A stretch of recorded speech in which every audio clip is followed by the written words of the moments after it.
Por que frequentemente cultura é associada a um privilégio de poucos ou a uma prática elitista?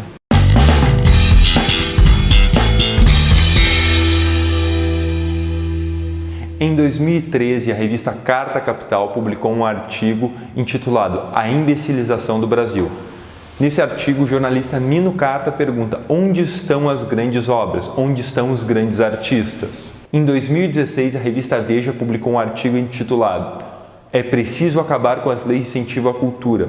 Sou contra até a lei de incentivo ao feijão. Nesse artigo, o jornalista Reinaldo Azevedo defende o fim da Lei Rouanet.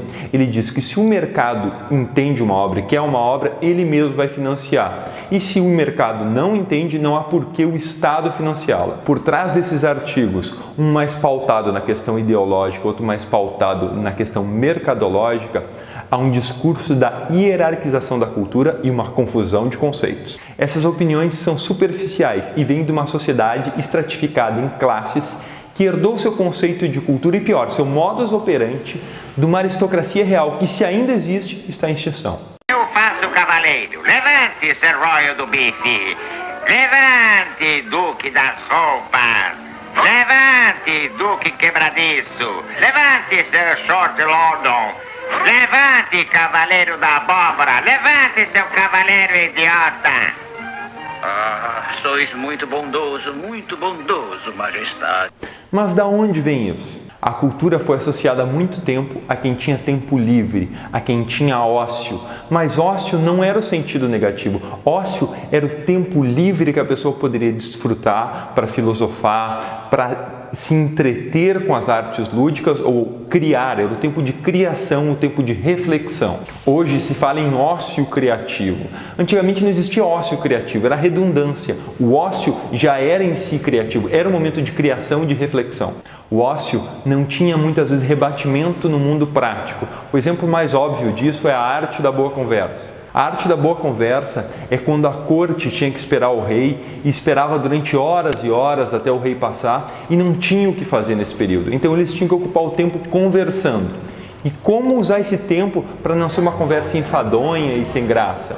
E era através da arte da boa conversa. Se eu tivesse um mundo vívido com relação às artes, com relação à cultura, a minha conversa seria interessante. A arte da boa conversa se proliferou nesse universo. Já o negócio é a negação do ócio. Nec é a partícula latina de negação. Nec mais ócio, negócio.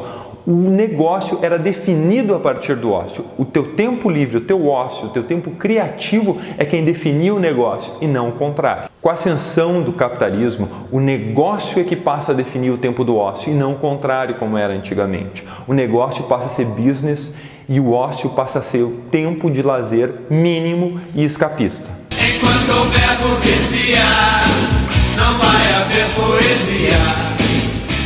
Não há nada de errado com o entretenimento escapista. O problema maior é o monopólio disso em nossas mentes. Um exemplo básico, programação de TV nos domingos.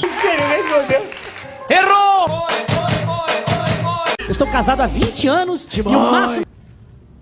No! God, please, no! No! Só quem tem tempo livre tem ócio e tem tempo para a cultura. As classes trabalhadoras não têm tempo livre, não têm ócio, então não têm tempo para a cultura. O máximo que elas terão é tempo para um entretenimento de domingo. Peraí, vamos pensar um pouco. Com a evolução da produção, com a evolução da indústria e com a evolução também das leis trabalhistas, tu tem uma redução da jornada de trabalho para 8 horas. Com a redução de jornada de trabalho para 8 horas, tu tem mais tempo livre em relação ao que tu tinha antes, de jornada de trabalho de 16, 12 horas, em que tu não tinha praticamente tempo livre nenhum. Com esse tempo livre, tu tem mais tempo para utilizar para o ócio, para a criatividade, para a produção intelectual. Em consequência disso, tu tem manifestações de periferia rigorosas que reforçam o sentido de identidade e que proliferam a diversidade cultural. As grandes obras nunca seriam feitas na periferia. A questão aqui é uma disputa muito maior do que se imagina. É comum associar a produção de grandes obras ao acúmulo de alguns privilegiados que defendem isso como manutenção do seu ego. É claro que do ponto de vista institucional há um recorte do que é cultura. As políticas culturais encaram a cultura como associação às representações e ações lúdicas. Mas isso não significa que grandes obras não possam ser produzidas na periferia. Mas minha pergunta, grandes obras para quem?